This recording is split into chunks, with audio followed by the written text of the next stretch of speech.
सरगोदा के अंदर जज हैं मोहम्मद अब्बास, वो सेशन जज हैं और सेशन जज स्पेशल हैं इंसदाद दहशतगर्दी की अदालत के हैं। अब जो जज मोहम्मद अब्बास हैं, वो जो जज साहब थे अंदर, उनका नाम मोहम्मद अब्बास है।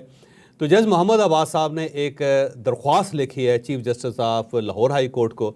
उसमें उन्होंने कहा कि जब मैं अप्रैल में यहाँ पे अपॉइंट हुआ था तो मुझसे रब्ता किया गया, और जो रब्ता किया गया वो मुकामी ISI के ऑफिसर्स ने किया और उन्होंने कहा कि जी हम आपसे मिलना चाहते हैं। तो मैंने इनकार कर दिया। फिर उसके बाद मुझे धमकाया गया, मुझे ये बताया गया कि आपके घर पे फायरिंग भी हो सकती है, आपके जो अजीज़ रिश्तेदार हैं उनको गिरफ़्तार भी किया जा सकता है, और कुछ लोग मेरे अजीज़ रिश्तेदारों तक पहुँचे भी।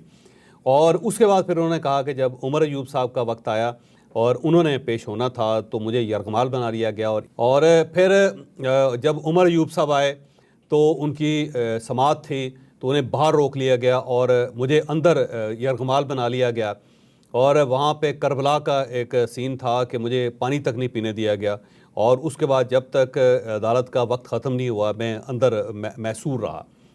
और जब ये दरख्वास्त लाहौर हाई कोर्ट पहुंची चीफ जस्टिस साहब के पास, तो उन्होंने आज तारीख दे दी और सरगोदा के जो सेक्टर कमांडर हैं ISI के, उनको तलब कर लिया कि आप आएँ और आके बताएं कि आपने ये क्यों किया।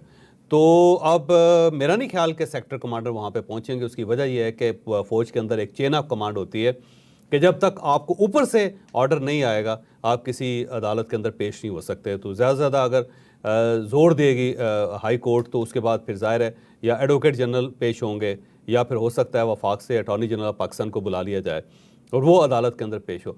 तो अब ये फटा पड़ गया बहुत ज़्यादा फ़र्क, और ये फटा जो है बढ़ता चला जा रहा है। और अब सबसे पहले इस्लामाबाद हाई कोर्ट के जजेस ने एतराज़ किया था, उसके बाद फिर सारी हाई कोर्ट के जजेस ने एतराज़ करके चीफ जस्टिस ऑफ पाकिस्तान को एक बाकायदा रिपोर्ट दी थी, जिसके अंदर लाहौर हाई कोर्ट के थे, कराची हाई कोर्ट के थे, फिर बलूचिस्तान हाई कोर्ट के भी जजेस थे, पेशावर हाई कोर्ट के जजेस ने भी कहा।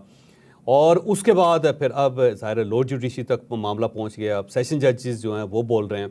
तो मेरा ख्याल है ये गंद जो है ना, ये फैलता चला जा रहा है, और अल्टीमेटली इसे अगर समेटा ना गया तो फिर हो सकता है कल को सिविल जजेस जो हैं वो भी खड़े हो जाएं, और कहीं ऐसा ना हो कि अदालत जो है उसकी तरफ से बाइकाट करने का ऐलान कर दिया जाए, जजेस जो हैं वो केस लेने से इनकार कर दें, या वो ये कहें कि जी हम तो अदालत में बैठ ही नहीं रहे, और जो आपने इंसाफ करवाना है फिर अपने जज भी आप खुद लेके आ जाए। तो ये मसला जो है बड़ा सीरियस और गंभीर होता चला जा रहा है।